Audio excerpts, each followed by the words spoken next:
Hello everyone, my name's Chris Mortimer from Crism Security and today is Free Advice Friday. Today's advice might be a little bit too late for some of you. Now we've had a lot of rain.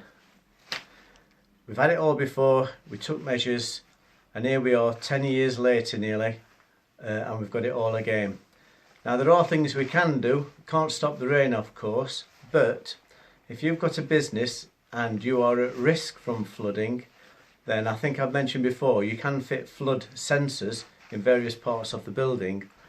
But I've talked about CCTV being used for many things other than crime, and it's perfect for this. So if you're looking at your business early in the hours of this morning or yesterday and you can see the areas of the car park are flooded and there's going to be a problem getting access, it could be a school. You may be the key holder, you might be the one that unlocks the building, but you can't get in because of the floods.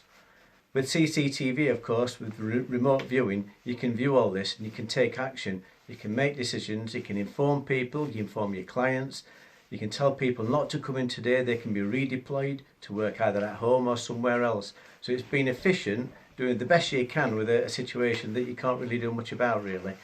So using CCTV, use it wisely. If you don't have one just for a flood area, but if you've got CCTV, stick another camera in that maybe it will be useful. It might be 10 years, but it might pay itself back. So that's Chris Mortimer, Crism Security, Free Advice Friday. Thank you for your comments from last week. Pop some in for next week and we'll see you then.